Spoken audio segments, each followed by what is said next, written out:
"If you cry, I'll throw more dishes," shouted the stepmother with a cruel smile, while the little girl trembled on the floor. But then the door opened, and the millionaire father, returning from a trip, entered the room. What he did next was so unexpected, so shocking, it froze everyone in place.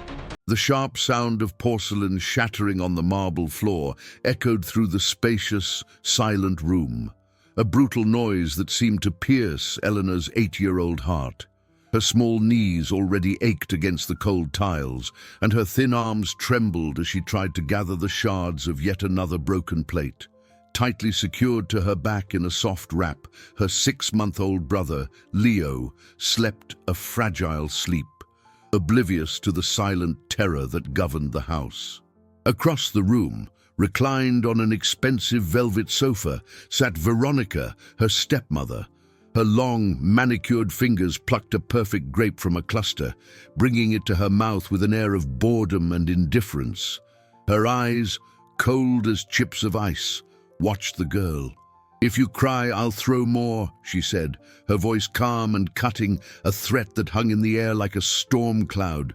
Elena swallowed hard, feeling the knot in her throat tighten. Crying was not an option. Each tear would be an invitation for more broken china, more humiliation, more fear. The smell of harsh cleaning products mingled with Veronica's expensive perfume, creating a suffocating atmosphere. Elena focused her attention on the white and blue shards, fragments of what should have been a normal day. The plate had slipped from her hands while she tried to balance the lunch dishes, a simple accident that had been twisted into a spectacle of cruelty. Her father, a businessman who had built an enviable fortune, was on yet another of his long trips abroad, closing deals that would further increase his already vast portfolio. He had no idea of the reality his children lived in during his absence. To him, Veronica was the perfect wife, the woman who would care for his children with love. But Veronica's love was a mirage, a facade carefully constructed for the outside world. At home, she delighted in the power she wielded over her helpless stepdaughter. Elena had learned to be invisible, to move through the house like a shadow, anticipating Veronica's desires to avoid her wrath. Caring for Leo was her only source of consolation and her heaviest burden. The weight of her little brother on her back was a constant reminder of her responsibility, an anchor that kept her steady amidst the chaos. With meticulous care, she picked up one of the larger pieces of porcelain. The edge was sharp, dangerous. Her fingers hesitated for an instant. A cut would mean blood, and blood would mean another reason for Veronica's fury. The house, with its designer furniture and artwork adorning the walls, felt like a gilded cage. All that luxury, all the money flowing into the family's bank accounts, could not buy an ounce of kindness or security for her. Her small shoulders carried the weight of the world, or at least the weight of this particular, terrifying world. She glanced toward the sofa. Veronica yawned, bored by the drama. The child's humiliation was her pastime, casual entertainment to fill her empty afternoons. Elena returned to focusing on the shards, one by one, trying to create order amid the disorder. Each piece collected was a small victory, one step closer to finishing the degrading task. She just needed to finish before Leo woke up, before anything else could go wrong. But fate seemed to have other plans. A tiny sigh came from her back, followed by a low grumble. Leo was stirring. Elena's heart hammered. She froze, a plate shard in her hand, panic engulfing her eyes. Leo's cry was a trigger for Veronica's impatience. The stepmother slowly turned her head, a cold, wicked smile forming on her lips. "Looks like your job just got harder." "It didn't it?" she murmured, savoring the rising desperation on the girl's face. Leo's crying started low, a sleepy whine that quickly escalated into a sharp wail of hunger and discomfort. Elena's heart beat wildly against her ribs, a frantic drum matching her brother's cries. She tried to sway gently, a subtle movement so as not to drop the porcelain shards, whispering words of comfort that were lost in the air. "Shh, Leo. Big sister is here. It will be over soon." But the baby didn't understand patience or fear. His needs were immediate, primitive. Veronica raised a perfectly arched eyebrow, the amusement on her face intensifying. "Finish that first," she said, her voice devoid of any emotion. "He won't fall apart from waiting 5 minutes." To Eleanor, those 5 minutes felt like an eternity. Every sob from Leo was a needle in her soul. She tried to hurry her movements, but her trembling hands and the vision blurred by the tears she refused to shed betrayed her. As she reached for a larger piece of the plate, her fingers slipped. The shard fell onto the others, breaking into dozens of tiny splinters, a sharp, definitive sound that sealed her fate. Veronica rose from the sofa in a fluid, menacing movement. She walked slowly toward the girl, her expensive shoes barely making a sound on the marble. She stopped before Eleanor, looking down at her, a predator observing her prey. "Incompetent, that's what you are," she hissed. "Your father spends a fortune on these plates imported from Italy, and you break them like they're nothing. Do you think money grows on trees?" Elena hunched her shoulders, trying to make herself smaller, protecting her brother with her own body. "Now," Veronica continued, her tone dangerously low, "you will pick up every single one of those tiny pieces. And without using the dustpan, with your hands, I want this floor gleaming." The order was cruel, inhumane. The splinters were small and sharp like glass, but arguing was unthinkable. With Leo's cries now a desperate scream, Eleanor began to grope the cold floor, her fingers searching for the minute fragments of porcelain. A sharp edge scratched her skin, and a bead of blood welled up, red and vivid against her pale skin. She quickly hid her hand, wiping the blood on her pants before Veronica could see. The hours dragged on. Leo, exhausted from crying, finally drifted into a restless sleep, his small sobs cutting the silence of the room. Eleanor finished cleaning, her entire body aching with exhaustion, her knees bruised and her fingers stinging. Veronica, satisfied with the punishment, had retreated to her bedroom to make a call about a new stock investment, promising a significant return.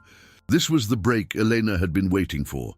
With infinite care, she stood up, adjusted her sleeping brother on her back, and went to the kitchen. She warmed Leo's formula to the exact temperature, as she had learned to do alone, and fed him with the bottle, her heart calming with every swallow he took. After feeding him, the fatigue hit her like a wave. She needed to rest, just for a moment. She knew she couldn't go to her room. It was the first place Veronica would look. Instead, she slipped into the utility closet, a small, dark space in the back of the house. There, tucked between bags of flour and canned goods, she curled up on the floor, finally allowing the weight of her eyelids to overcome her. Embraced by the warmth of Leo's body, she plunged into darkness, a momentary refuge. The silence was a blessing, but it was short-lived. A soft sound, the creak of the closet door slowly opening, yanked her from sleep. A silhouette projected against the faint hallway light, and Veronica's voice, falsely sweet, cut through the air. "I found you. Did you think you could hide from me?" The hallway light silhouetted Veronica in the pantry doorway, transforming her into a shadowy, imposing figure. The smile on her lips had vanished, replaced by a mask of icy contempt. "Lazy," she said, the word dropping like a stone in the silence. "Besides being clumsy, you're lazy. Do you think you can hide when there's work to be done?" Eleanor shrank back, pressing Leo instinctively against her. The warmth of her brother's body was her only source of comfort. She didn't answer, knowing any word would be used against her. Silence was her safest armor. Veronica took a step aside, nodding for her to come out. Eleanor obeyed, standing up on shaky legs and a heavy heart. The stepmother led her to the kitchen, a vast, impeccable room with custom cabinetry and state-of-the-art appliances. It was the heart of the home, a space that should have been one of nurture and warmth, but which for Elena was just another backdrop for her suffering. Veronica opened a drawer and pulled out an old toothbrush. She tossed it onto the floor at Elena's feet. The grout between the tiles. "It's filthy," she declared, though the floor looked immaculate. "I want you to scrub every line until it's snow white, and I want it done before dinner." Elena looked at the immensity of the white porcelain floor, the grout lines stretching like an infinite spiderweb. The task was absurd, designed to break her spirit. With Leo still on her back, she knelt once more and picked up the brush.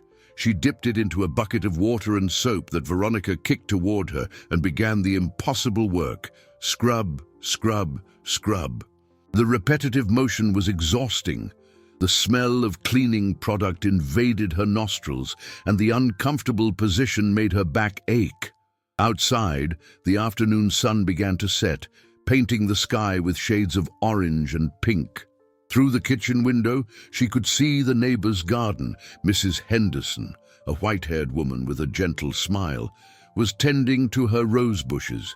Their eyes met for a brief instant.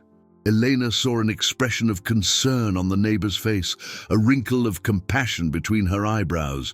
It was a fleeting moment, but it ignited a tiny spark of hope in her chest.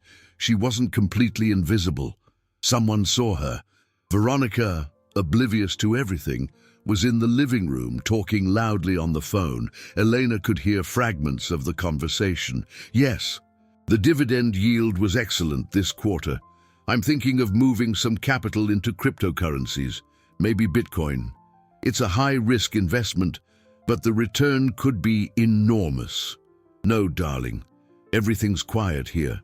The children are perfectly fine." The dissonance between the stepmother's trivial worries about her immense wealth and Elena's brutal reality was dizzying. Leo started to stir on her back, grumbling. His sleep had been interrupted many times that day. Elena tried to soothe him by swaying her body while scrubbing the floor, but he seemed more irritated than usual. His breath was warm against her neck, and his skin felt damp. A new, terrifying anxiety began to settle in Elena's stomach. She paused for a second, ignoring the risk of Veronica's fury, and reached for her brother's forehead. He was hot, too hot. A shiver raced down her spine. Leo had a fever. Her eyes widened in panic. She glanced toward the living room, where Veronica was laughing at something the person on the other end of the line had said. How could she ask for help from someone who reveled in her suffering, who saw a baby's cry as a mere inconvenience? The fear for herself vanished, replaced by an overwhelming terror for her little brother's well-being. Leo let out a weak whimper, and Elena felt despair tighten her throat. He was sick, and she was completely alone. The panic was a living creature inside Elena's chest, cold and suffocating. Leo's fever wasn't imagined. It was a real, dangerous heat emanating from the small body on her back. Each ragged breath from her brother was an alarm sounding in her mind. She couldn't keep scrubbing the floor. She couldn't ignore this. With a resolve born of pure desperation, she dropped the toothbrush and stood up. Her legs were shaking, but her steps were firm as she walked toward the living room, where Veronica continued her futile conversation about finance. She stopped at the entrance to the room, a small, tense figure. "Veronica," she said, her voice a little louder than a whisper, but charged with urgency. The stepmother shot her an irritated look at the interruption. "What is it now? Can't you see I'm busy discussing important matters about our assets?" she replied, covering the phone's mouthpiece with her hand. "It's Leo," Elena said, her voice gaining strength. "He's burning up with fever." Veronica rolled her eyes, a gesture of pure annoyance. "Don't be dramatic. Babies run warm. It's normal. Now get back to the kitchen." "It's not normal," Elena insisted, taking a step forward. "He's sick. He needs medicine." The coldness on Veronica's face intensified. She ended the call abruptly. "Listen here, girl. I decide what is normal and what isn't in this house. Your father trusts me to manage everything, from the investments in hedge funds to your well-being, and I say your brother is fine. You're just inventing an excuse not to finish your chore." The injustice of the accusation cut Elena deeper than any shard of porcelain. She wasn't trying to avoid work. She was trying to save her brother. Seeing that there would be no help, Elena backed away. Defeat was bitter, but she didn't have time to lament. She needed to act on her own. Her mind raced, searching for solutions. She remembered her mother, a warm, distant memory. When Elena got sick, her mother used to place damp cloths on her forehead to bring the fever down. It was simple care, a gesture of love. It had to work. With as much discretion as she could muster, she returned to the kitchen. Veronica had already returned to the phone, now discussing gold futures and other commodities. Elena grabbed a clean dish towel, went to the sink, and wet it with cold water, wringing out the excess.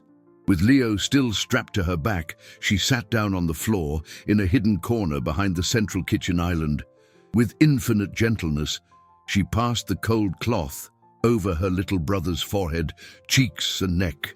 Leo sighed, his little body relaxing slightly with the refreshing touch. His crying ceased, replaced by calmer breathing. Elena felt a wave of relief. It was working. She repeated the process several times, re-wetting the cloth whenever it warmed up from the fever. Through the window, she saw Mrs. Henderson still in the garden. The neighbor watched her, her face etched with concern. This time, Mrs. Henderson gave a small nod, a sign of recognition, almost of complicity. Elena felt a little less alone. In that moment of small victory, the sound of approaching footsteps made her freeze. Veronica stood right in front of her, arms crossed and an expression of controlled fury on her face. "I did not give you permission to stop," she said, her voice low and menacing. Before Elena could explain, Veronica extended her arms. "Give me that child. You're irresponsible. You'll end up hurting him. From now on, I will take care of the baby myself." Absolute terror gripped Elena. Veronica untied Leo from her back and picked him up. With her feverish brother in the arms of the woman who tormented her, Elena stood up, her arms empty and her heart in pieces, watching them walk away. Elena's arms felt strangely light and empty, a sense of loss so profound it hurt physically. For months, the comforting weight of Leo had been a constant in her life, a purpose that kept her going. Now, the silence coming from the baby's room was more frightening than any cry. She crept through the house like a ghost, the forgotten chore in the kitchen, and pressed her ear against the white wooden door of Leo's room. Inside, she heard Veronica's voice, devoid of any tenderness, muttering something about a medicine dosage. There was the sound of a drawer opening and closing, followed by a brief whimper from Leo, and then silence. Veronica didn't rock him, she didn't sing to him. She administered the medicine like someone executing an administrative task and left, closing the door behind her, leaving the feverish baby alone in the crib. Elena's heart broke. To Veronica, caring for Leo was just another way to exert control, to prove that Elena was dispensable and incompetent. The woman passed Elena in the hallway without a word, her face a mask of indifference, and descended to the living room to make another call about her business, perhaps about the profitability of her financial applications.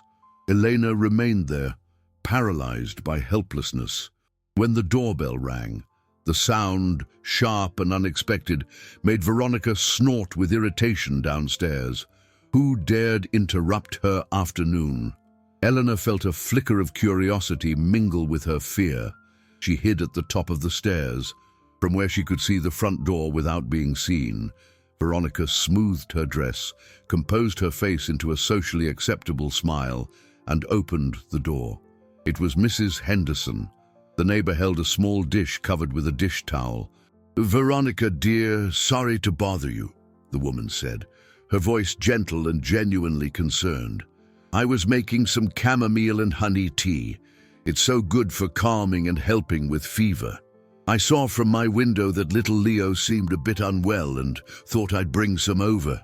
Mrs. Henderson's gaze tried to peek over Veronica's shoulder, looking for Eleanor, looking for any sign that her concern was justified. From the top of the stairs, Eleanor held her breath. It was an offer of help, a bridge thrown over the wall of cruelty that surrounded her. For a second, hope bloomed in her chest, fragile and luminous, but Veronica was a master of dissimulation. She smiled, a smile that didn't reach her eyes. "Elvira, how sweet of you, but you shouldn't have bothered. It was just a scare. He was a bit fussy, but I've medicated him and he's sleeping like an angel." She gestured vaguely toward the house. "My husband, as you know, is a highly successful businessman, a genuine multimillionaire, and he spares no expense to ensure we have the very best resources. Our assets include a private pharmacy that would be the envy of any hospital." The message was clear. Her help was neither needed nor welcome. She effectively blocked the entrance, preventing Mrs. Henderson from seeing anything. The neighbor, sensing the wall of coldness, backed away. "Oh, well, I'm glad everything is fine." And then she handed over the dish anyway. "Keep the tea regardless." "I appreciate it," Veronica said, taking the dish and already beginning to close the door. "Have a good afternoon." The door closed with a soft click, cutting off the only line of outside help Elena had. The hope in her chest withered and died. Mrs. Henderson had been dismissed, and Elena was more alone than ever. She remained curled up at the top of the stairs, her heart heavy with defeat. The silence returned, but now it was oppressive, charged with a new threat. Veronica placed the dish on the coffee table, turned and raised her eyes, meeting Elena's terrified gaze. The mask of false sympathy fell, revealing the fury boiling beneath. "So," she said, her voice a dangerous hiss that ascended the stairs, "are you trying to drag the neighbors into your little dramas? Do you think you can find help outside this house? You have just made a very serious mistake." Veronica's threat hung in the silent house, heavy and suffocating like the humidity before a thunderstorm. Elena descended the stairs slowly, her feet barely touching the polished wooden steps. Each step brought her closer to the epicenter of her stepmother's fury. The cruel smile was back on Veronica's lips, a harbinger of the punishment to come. "You think you're smart, don't you? Trying to draw attention with your victim act," she said, circling Eleanor like a shark. "But you underestimate who you're dealing with. I've built a reputation in this neighborhood. I'm the devoted wife of the man who practically founded this community with his real estate investments, the woman who cares for his children so tenderly. Who do you think they will believe, me or a manipulative, lying child?" Every word was a blow, designed to undermine the little confidence Elena still had. The accusation of manipulation was the most perverse of all, as it was exactly the weapon Veronica used with mastery. The punishment was not physical, not this time. It was something more subtle and, in a way, more cruel. Veronica decided to isolate Elena completely. "Starting today, you do not leave your room except for the chores I assign you," she decreed. "You will eat alone after Leo and I have dinner, and I don't want to hear a single sound coming from up there. You will learn to be invisible, as you should have been from the start." Elena's room, which had been her only refuge, became her cell. The following days blurred into a monotonous routine of loneliness and fear. She only saw Leo from afar, when Veronica carried him around the house, displaying him as a trophy of her supposed maternal competence. Elena's heart ached with missing her brother, worried that she didn't know if his fever had passed, if he was being well cared for. The chores Veronica gave her were increasingly humiliating. She had to polish the family silverware with a tiny cloth, a job that took hours. She had to organize her father's library in alphabetical order by author, climbing up and down a heavy step ladder until her muscles screamed. On one particularly silent afternoon, while dusting the living room furniture, one of the few times she was allowed out of her room, Elena noticed something. Her father's home office door, usually locked, was ajar. A wave of curiosity and rebelliousness propelled her. Veronica was upstairs on a long video call about stock market fluctuations and the need to diversify capital. It was her chance. With her heart pounding, she pushed the door open and entered her father's sanctuary. The room smelled of leather and old books. On the massive mahogany desk was a pile of correspondence. Her eyes were drawn to an envelope with the school seal. It was her report card. With trembling fingers, she opened it. Her grades, which had always been excellent, had dropped drastically. There was a note from her teacher, Miss Davis. Elena seems more distracted and tired lately. I tried to speak with her, but she seems reluctant to talk. I recommend a conversation with the school advisor. Below the note, there was a reply written in Veronica's elegant handwriting. I appreciate the concern, but Elena is going through a rebellious phase. We are handling this at home. There is no need to involve the school. The lie was brazen, a concrete wall built to isolate her further.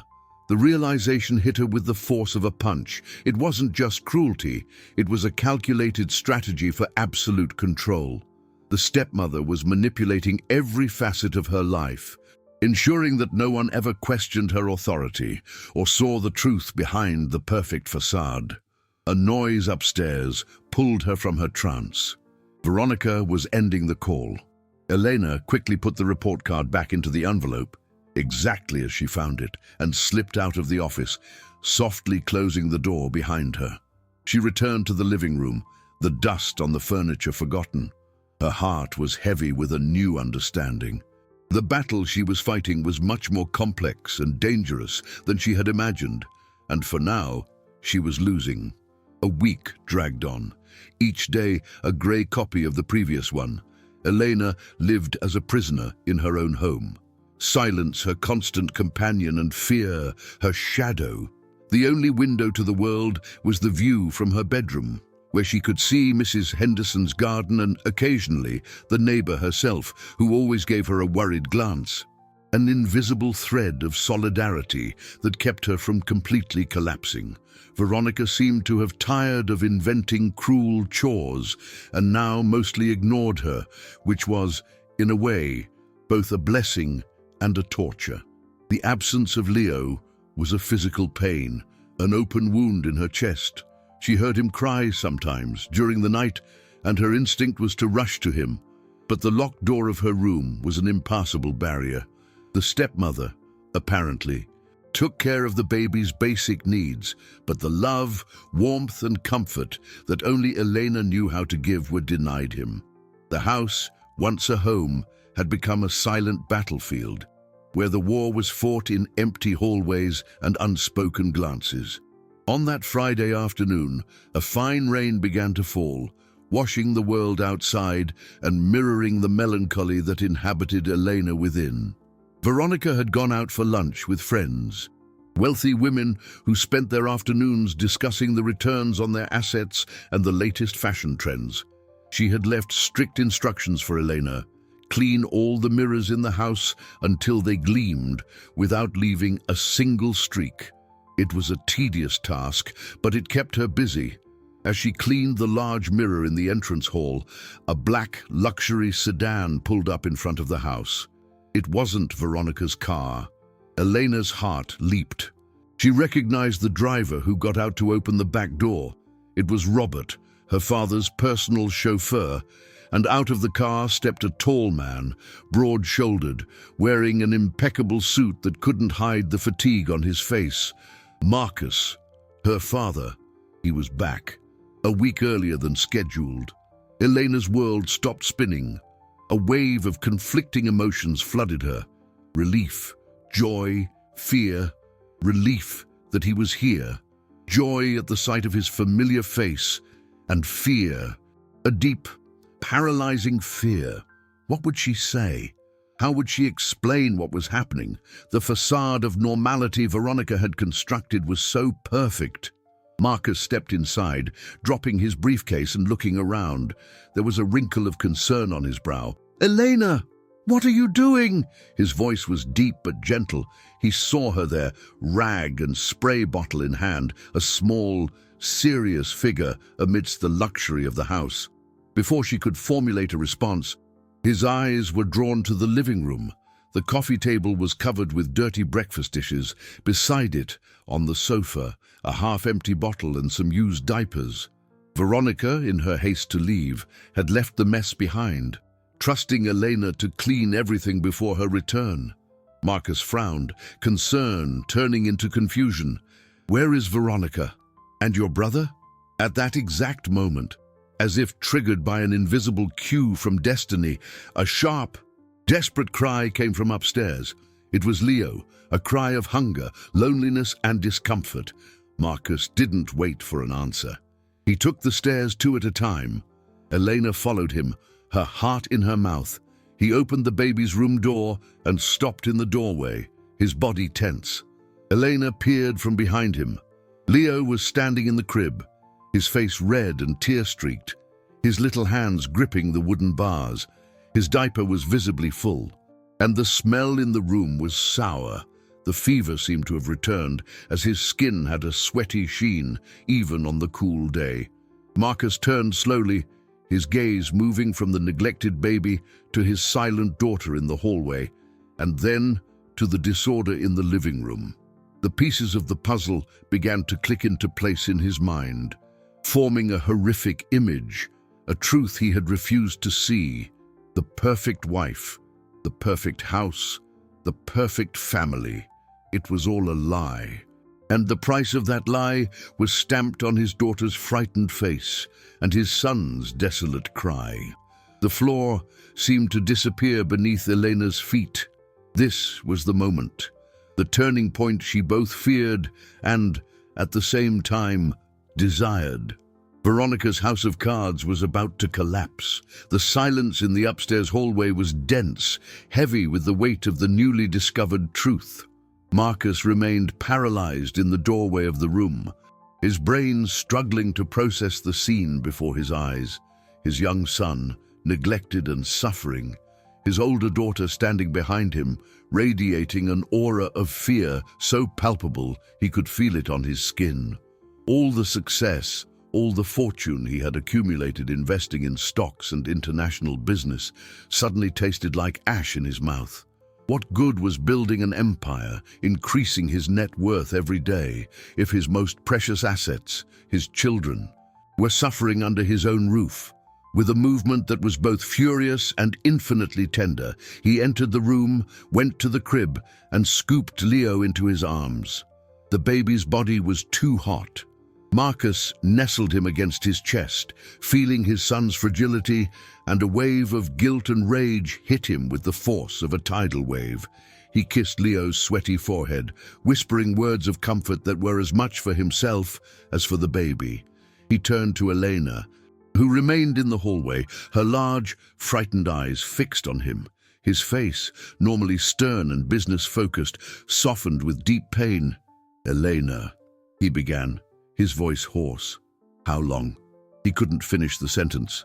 The question was too big, too horrible to be said aloud, and at that exact moment, the sound of the front door opening echoed through the house, followed by Veronica's cheerful, careless voice. "Darling, I'm home! You won't believe the business opportunity I just discussed. Guaranteed profit." Her voice died as she came up the stairs and saw the scene in the hallway. Marcus standing with Leo in his arms, Elena huddled behind him. The shock on her face was instantaneous, but lasted only a fraction of a second. Veronica was a talented actress. The shock was immediately replaced by a radiant, though slightly forced, smile. "Marcus, my love, what a wonderful surprise. You're back early." She rushed toward him, arms open for a hug. "I just stepped out quickly to sort out an issue with our bank manager, cash flow matters." Elena should have been watching him, but Marcus took a step back, preventing the hug. He held her with his gaze, and for the first time there was no warmth in his eyes, only glacial cold. "The room smells of urine, Veronica. My son has a fever. The house is a mess. Veronica blinked, the facade starting to crack. It was all so fast, darling. Leo was fine when I left. I asked Elena to keep an eye on him. I only asked one thing of her. She turned to Elena, her gaze hardening for an imperceptible instant before filling with false concern. She's been so rebellious, so difficult, the school even called me. I didn't want to worry you about it while you were busy securing our future, our wealth. She was using the very lie she had created, the trap she had set herself, trying to turn the tables. She extended her arms to take Leo. Let me care for him. You must be exhausted from the trip. Marcus held Leo tighter, protecting him. No! The word was short, sharp, final. He looked at the pale, terrified face of his daughter, who watched the exchange like a scared animal cornered between two predators. He knew, with terrible clarity, that the truth wouldn't come from his wife. It had to come from her. He lowered his gaze to Elena, his voice now soft, but charged with an intensity that made the air vibrate. Elena, he said, completely ignoring Veronica's presence. Look at me. I need you to tell me the truth. What has been happening in this house? Her father's question hung in the tense air, a desperate plea for a truth Elena guarded fiercely. Her eyes moved from Marcus to Veronica, and she saw the silent threat in the stepmother's gaze. It was a clear warning. One wrong word and the consequences would be dire. Fear, her constant companion, paralyzed her. How could she speak? Veronica had already planted the seeds of doubt, painting her as a rebellious, lying child. Anything she said now would sound like invention, childish revenge. The words caught in her throat, a knot of anguish and indecision. Seeing her hesitation, Marcus acted. He knew he wouldn't get the truth there. Under Veronica's watchful eye, with Leo still safely in his arms, he descended the stairs. We'll take care of this fever first, he declared, his voice firm and controlled. Then, the three of us will talk. Veronica followed him, protesting. Darling, there's no need for alarm. I can handle this. It's just a cold. You're tired. Let me. Marcus interrupted her without turning around. Get the thermometer and the children's medication. Now, the commanding tone was unquestionable. Veronica, for the first time since Elena had known her, obeyed without arguing, though her movements were stiff with contained rage. In the kitchen, Marcus worked with a calm efficiency, as if closing one of his major business deals. He took Leo's soiled clothes off, cleaned him with damp cloths, and found clean clothes in the dryer. Elena watched from a corner, a small ghost in her own house. She timidly approached and took the damp cloth from her father's hand, gently passing it over Leo's forehead. It was a small, yet significant act. Marcus looked at her, and his eyes conveyed a message of gratitude and encouragement. In that moment, they were a team. Veronica returned with the thermometer, hostility radiating from her. Leo's fever was high. Marcus administered the medicine carefully, relief visible on his face when the baby swallowed the liquid. While they waited for the fever to subside, Marcus made a sandwich for Elena, something simple, but which felt like a feast to her. It was the first time in weeks that someone had prepared food for her. Slowly, Leo calmed down and fell asleep in his father's arms. Marcus carried him to his own room, the master bedroom, and laid him in the middle of the large, safe bed.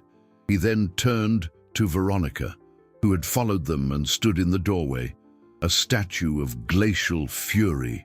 I need you to leave me alone with my daughter. Marcus, this is absurd, she began. She's manipulating you. Leave, Veronica, he said, his voice low and dangerous. She stared at him for a long moment, and then, realizing she had lost that battle, retreated, closing the door forcefully. Marcus sat on the edge of the bed next to the sleeping Leo and held out his hand to Elena. She approached, and he pulled her to sit beside him. The room was the domain of her father and Veronica, a place she rarely entered. It was large and impersonal, decorated in neutral tones.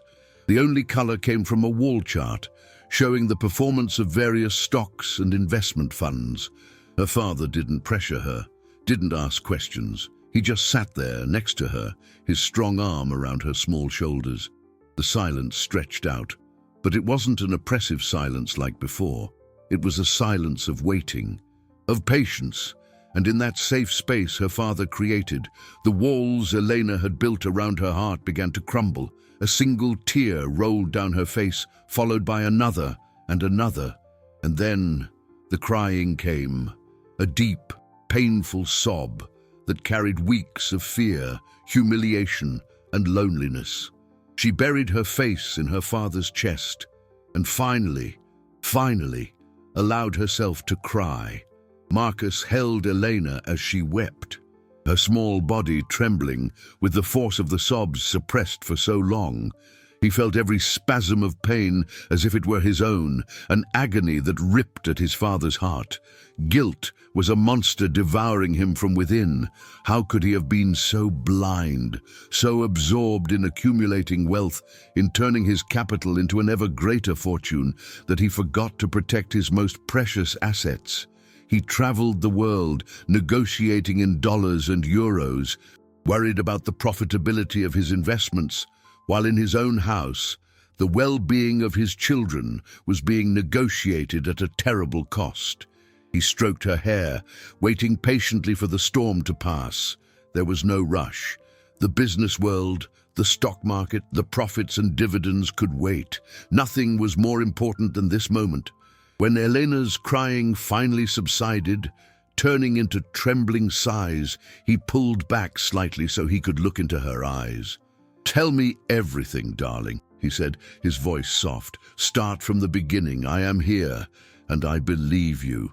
Those words, "I believe you," were the key that unlocked the door to her inner prison, and the story began to flow.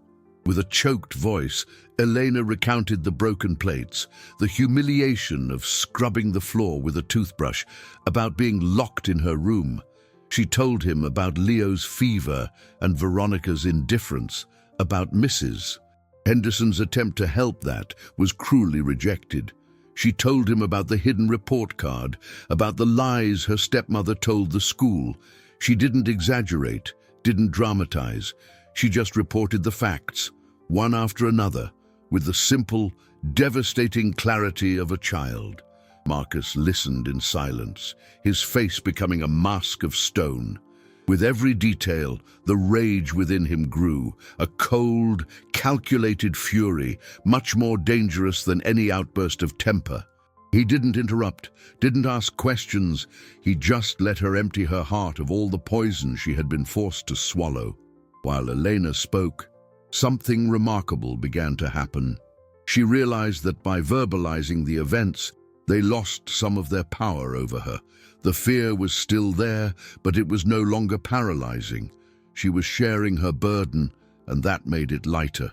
She also began to remember small details she had kept, without realizing their importance. She remembered seeing Veronica throwing away the dish with Mrs. Henderson's tea, laughing scornfully. She remembered hearing a phone conversation in which Veronica bragged to a friend about how easy it was to train children. She remembered seeing Veronica, through a crack in the door, cruelly mimicking her crying to amuse herself. They were small pieces, but together they formed an undeniable portrait of Veronica's cruelty. At the end of her account, a heavy silence settled in the room. Elena was exhausted, but felt immense relief. Marcus remained quiet for a long moment, his thoughts spinning. He looked at his daughter, at her resilience, her silent courage.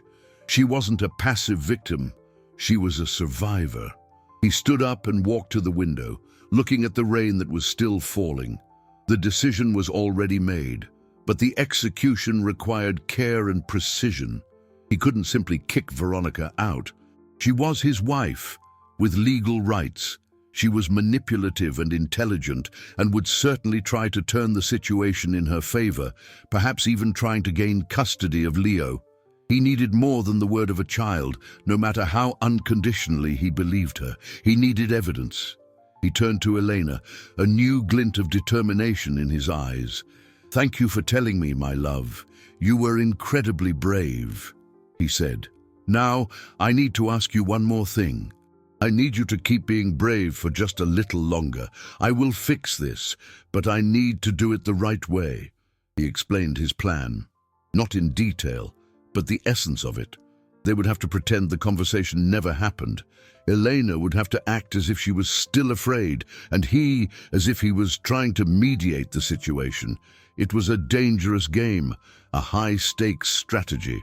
"Do you think you can do this?" he asked. Elena looked at her father, at the strength in his gaze, and felt a wave of courage run through her body.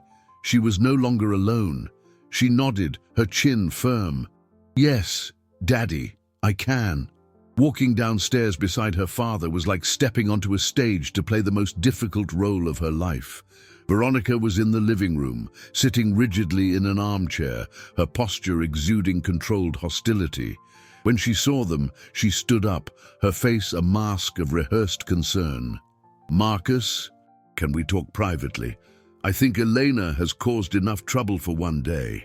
Marcus placed a protective hand on Elena's shoulder, a subtle gesture that said, "We are in this together." He addressed Veronica in a calm, neutral tone that belied the fury he felt. "Veronica, I've heard Elena's side. Now I want to hear yours." He led them to the dining table, creating a formal setting, almost like a business meeting.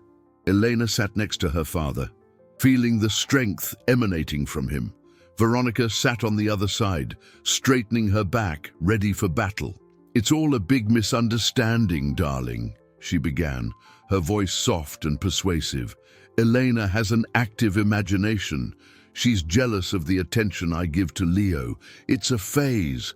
She invents these stories to get attention." She continued weaving her web of lies, portraying Elena as a troubled child and herself as the patient, misunderstood stepmother.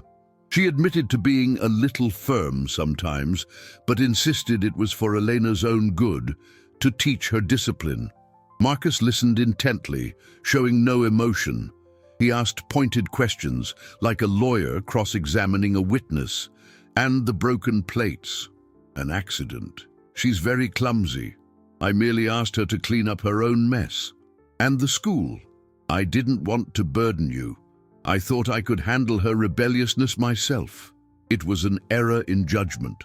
I admit each answer was plausible. Each lie was skillfully disguised as truth." Elena felt a chill. Veronica was good. Very good. If her father hadn't promised to believe her, even he might be fooled. But Marcus was playing a different game. He wasn't trying to catch Veronica in a lie. He was giving her enough rope to hang herself. As the conversation continued, Elena remembered another detail, the report card. "Daddy," she interrupted, her voice low but clear. "Can I see my report card?" The question caught Veronica off guard. Her eyes narrowed for a split second. "Darling, I don't think this is the time for that," she said quickly. "Let's not mix behavioral issues with academic performance." "I want to see the report card," Marcus said, his tone final. Reluctantly, Veronica went to the office and returned with the envelope.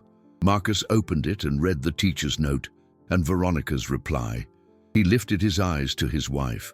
"You wrote here that you were dealing with her rebelliousness at home. What steps did you take?" Veronica hesitated.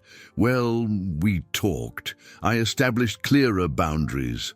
Marcus turned to his daughter. "Elena, Ms. Davis, your teacher, tried to speak with you." Elena nodded. "Yes, but I couldn't talk. I was afraid." The contrast between the teacher's genuine concern and Veronica's deliberate sabotage was stark. Marcus folded the report card and put it in his pocket. It was a small piece of evidence, but it was a start. In the following days, the house turned into a psychological battlefield. Marcus announced that he would be working from home for the rest of the week to observe the family dynamic and find a solution. His constant presence changed everything. Veronica was forced to maintain her facade of the caring stepmother all the time, a task that visibly exhausted her. She prepared elaborate meals, read stories to Leo, and even tried to help Elena with homework, all under Marcus's watchful eye. But there were small cracks in her performance. The impatience in her voice when Leo took too long to eat. The cold glance she shot Elena when she thought Marcus wasn't looking. The tension in her shoulders. Elena, in turn, played her role with a courage that surprised herself. She continued to act cautiously near Veronica, but allowed herself small moments of joy with her father. They built a puzzle together. He helped her fix her bicycle, small acts of normalcy that were like balm to her wounded soul. One afternoon, while Marcus was on an important call in his office, the doorbell rang. It was Mrs. Henderson. Eleanor answered the door, her heart beating a little faster. "Hello, dear," the neighbor said, smiling warmly. "Is your father home?" At that moment, Veronica appeared, the forced smile on her face. "Elvira, what a pleasure. Marcus is in a meeting. Can I help?" Mrs. Henderson looked from Veronica to Elena and then back to Veronica. "Actually, I wanted to speak with both of you. I have security cameras in my garden, for safety. They record audio and video. And I was reviewing some footage from the last few days, and I think there's something Marcus needs to see." Mrs. Henderson's statement dropped into the room like a silent bomb. The smile on Veronica's face froze, her eyes widening in a mixture of shock and poorly disguised panic. Cameras, audio, and video. These were words she never imagined she would hear. The carefully constructed facade, which she had fought so hard to maintain over the last few days, began to crumble brick by brick. Elena looked at the neighbor, and for the first time, she saw beyond the gentle woman who tended roses. She saw an astute and observant woman, an ally who had acted with strategic discretion. The offer of tea had not just been a gesture of kindness. It had been a test, a way to approach and assess the situation. Mrs. Henderson had seen more than Elena imagined from her window. She had witnessed the cruelty and, instead of intervening recklessly, which Veronica would have easily countered, she gathered evidence. "I don't know what you're talking about," Veronica said, regaining her composure, her voice a little higher than normal. "Our family life is private. This is an invasion of privacy." "Oh, my cameras only point toward my property, dear," Mrs. Henderson replied calmly, unperturbed. "But sound travels, doesn't it? Especially when the kitchen windows are open. Screams, the noise of things breaking. It's all very clear." At that exact moment, the office door opened and Marcus appeared. He had finished his call. He looked at the three of them, sensing the electrical tension in the air. "Mrs. Henderson, good to see you. Has something happened?" The neighbor turned to him, her face serious. "Marcus, I think so. I have something you need to see. It concerns the well-being of your children." Veronica's castle of lies imploded. She shot a desperate look at Marcus, trying one last card. "Marcus, don't listen. This woman is trying to destroy our family. She's always been jealous of us, of our wealth, of our status." But it was too late. The word of a respected neighbor, corroborated by the silent testimony of his own daughter and the evidence of his own eyes, was more powerful than any hysterical denial. "Let's go to your house, Mrs. Henderson," Marcus said, his voice low and lethal. "Elena, stay here. Lock the door and don't open it for anyone until I return." He turned to Veronica, the contempt in his gaze absolute. "You do not leave this house." The walk to the neighbor's house was short, but to Marcus, it felt like an eternity. Mrs. Henderson led him to a small room with a computer monitor. With a few clicks, she accessed the recordings. The image showed her garden in the foreground, but in the background, Marcus's kitchen was clearly visible, and the audio was crystal clear. Marcus watched, horrified, the scene of the plate breaking unfold. He heard Veronica's cold threat, "If you cry, I'll throw more." He heard Leo's desperate cries, Elena's voice pleading for help for her brother's fever, and Veronica's cruel refusal.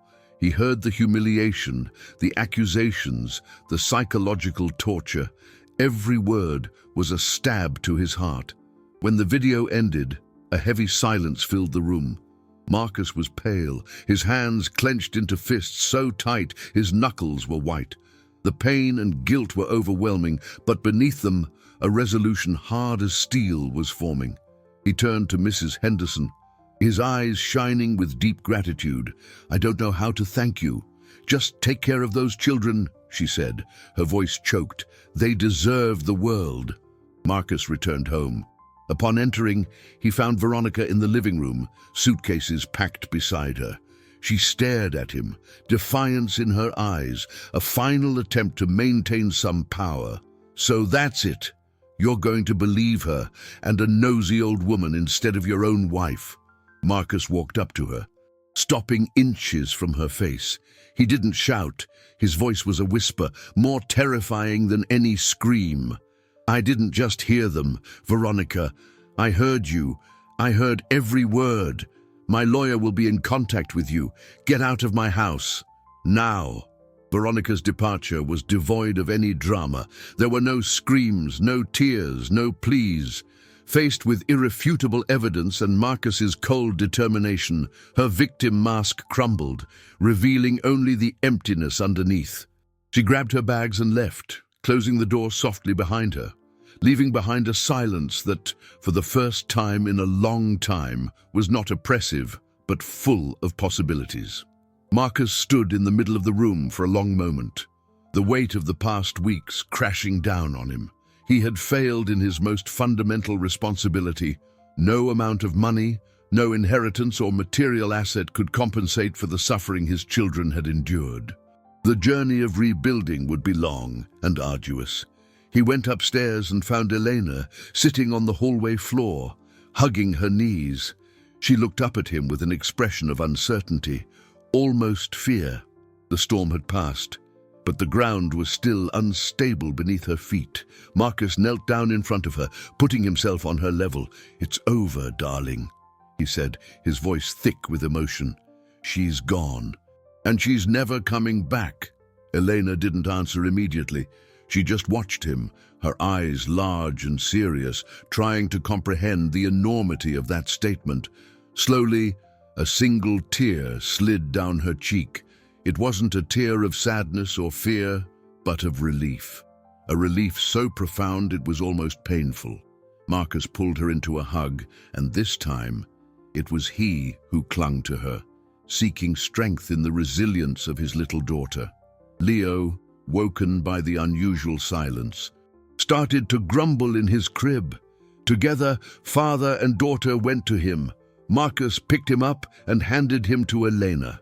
The moment Leo's small body nestled in her arms, something inside Elena clicked into place. The weight on her back was gone, but the weight in her arms was comforting, familiar. It was the weight of love, not obligation. She kissed her brother's soft cheek, inhaling his baby smell, and a genuine smile, the first in weeks, lit up her face. The days that followed were filled with a strange, healing calm. The house, once a place of tension and fear, slowly began to feel like a home again. Marcus took an extended leave from his business. He turned off his phone, ignored emails about the stock market, and dedicated every minute to his children. He learned Leo's routine, how to change diapers, prepare formula, and recognize every type of cry. And most importantly, he relearned how to be a father to Elena. They cooked together, making a tremendous mess in the kitchen with flour and chocolate. They went to the park, and he pushed her on the swing until she felt she could touch the sky. He helped her with homework, not with impatience, but with a genuine interest in her learning. One afternoon, he took her to the school advisor's office, the same one Veronica had dismissed. Elena, holding her father's hand, finally told her story to another trusted adult. The advisor listened with compassion and outlined a plan to help her socially reintegrate and process the trauma. Mrs. Henderson became a constant, welcome presence. She visited with fresh-baked cookies and played with Leo. her eyes shining with joy at seeing the transformation in the small family. The external subplot of trust and support that began with a worried glance through the window had blossomed into a true friendship, a pillar of strength for all of them. Elena's recovery was not instantaneous.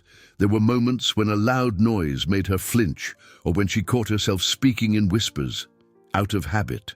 There were nightmares that woke her in the middle of the night, but each time her father was there, to turn on the light, to hug her and ensure she was safe.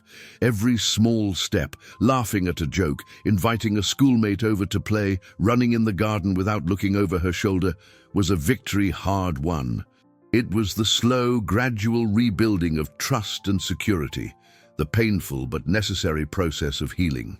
The months turned into a year, and the seasons changed outside the window, just as they changed inside that house.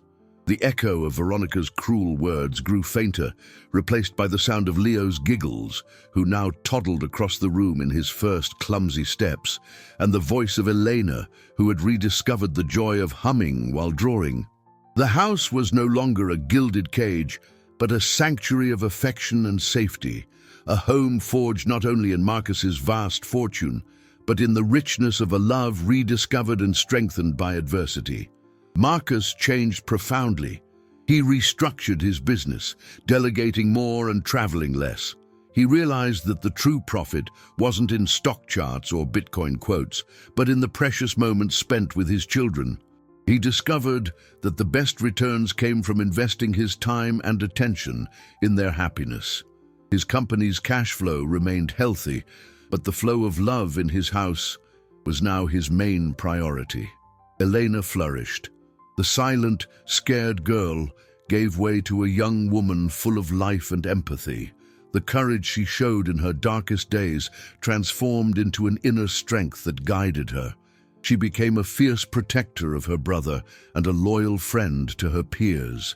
Her grades returned to being brilliant, but more importantly, she rediscovered the simple joy of being a child. The journey of overcoming taught her that true strength lies not in never falling, but in always getting up, and that asking for help is not a sign of weakness, but of wisdom. She learned that even in the deepest darkness, a small spark of hope, like the worried look of a neighbor, can illuminate the path. The relationship between her and her father became the foundation of their lives. They developed an honest and open communication, where fears and joys could be shared without judgment. Marcus never tired of saying how proud he was of her, not for her grades or achievements, but for her resilient heart and gentle soul. On a sunny spring afternoon, the family was in the garden. Marcus was pushing Leo on a small swing he had installed himself, while Elena sat on the grass, reading a book. Mrs. Henderson was with them, having a cup of tea. The air was scented with the smell of blooming rose bushes. Elena looked up from her book and observed the scene, her brother laughing, her father with a genuine smile on his face, their dear friend beside them. A feeling of peace washed over her, a peace she never thought she would feel again. She got up and went to her father, hugging him around the waist. Marcus stopped pushing the swing and wrapped an arm around her. "What is it, darling?" he asked, kissing the top of her head. Elena looked up at the blue sky, the sun warming her face, and the two people she loved most in the world. The past was still part of her story, a scar that would always be there, but it no longer